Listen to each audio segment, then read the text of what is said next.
હરની boat કાંડમાં જવાબદાર અધિકારીઓ પર કાર્યવાહી કરવા યુથ કોંગ્રેસ દ્વારા વહીવટી તંત્રને અનોખી રીતે રજૂઆત કરવામાં આવી હતી। ગત મહિનાની 18 તારીખે વડોદરા શહેરના તળાવ ખાતે બનેલ બોટ ડૂબવાની દુર્ઘટનામાં જવાબદાર વડોદરા કોર્પોરેશનના અધિકારીઓ ઉપર કાર્યવાહી કરવા વડોદરા શહેર યુથ કોંગ્રેસ દ્વારા પાલિકા ખાતે અનોખી રીતે વિરોધ કરવામાં આવ્યો હતો। તત્કાલીન મ્યુનિસિપલ કમિશનર, તત્કાલીન મેયર, તત્કાલીન સ્થાયી સમિતિ અધ્યક્ષ અને હરની લેક ઝોન શરૂ કરવા માટે પરવાનગી આપનાર ડિપાર્ટમેન્ટના વડા આ તમામ લોકો પર કાર્યવાહીની માંગ સાથે મ્યુનિસિપલ કમિશનરને આવેદનપત્ર સાથે ગુલાબનું ફૂલ આપી અનોખી રીતે વિરોધ કરવા પહોંચ્યા હતા।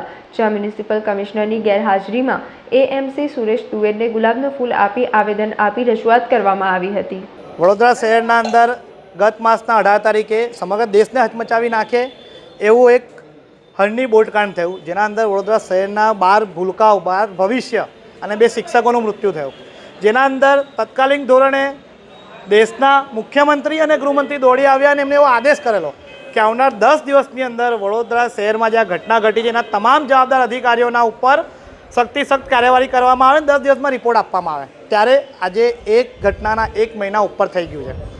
ક્યાંક ને ક્યાંક કોર્પોરેશન દ્વારા એમના જવાબદાર અધિકારીઓને બચાવવા માટે પોલીસને નાટ્યગત રીતે જે કોન્ટ્રાક્ટરો છે એમને પકડીને જેલના સલાખોમાં મૂક્યા છે, પણ જેટલા એ લોકો જવાબદાર છે એટલા જવાબદાર કોર્પોરેશનના અધિકારીઓ બી છે, તો એના ઉપર અત્યાર તક કાર્યવાહી થઈ કેમ નથી?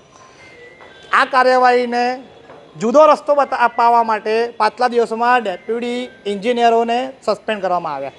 ત્યારે અમે વડોદરા મહાનગરના કમિશનરશ્રીને શુભેચ્છા પાઠવવા આવ્યા છે કે પાછલા 1 મહિનાથી કોર્પોરેશનના જે જવાબદાર અધિકારીઓ છે એમને બચાવવા માટેની જે તમે કારસો કરી રહ્યા છો એમાં તમે સફળ થઈ રહ્યા છો, એ બદલ આપને ખૂબ ખૂબ અભિનંદન। એ મિસ્ટર ઇન્ડિયાની તરીકે છેલ્લા 1 મહિનાથી ગાયબ જ છે, કોઈ પણ ડેલિગેટ્સને મળતા નથી। ત્યારે ડેપ્યુટી મ્યુનિસિપલ કમિશનરને અમે આવેદન આપ્યું, એના પછી અમે સ્ટેન્ડિંગ ચેરમેનને મળવા ગયા, ત્યાં બોર્ડ મારેલું છે 5 થી 6 મળવાનો સમય।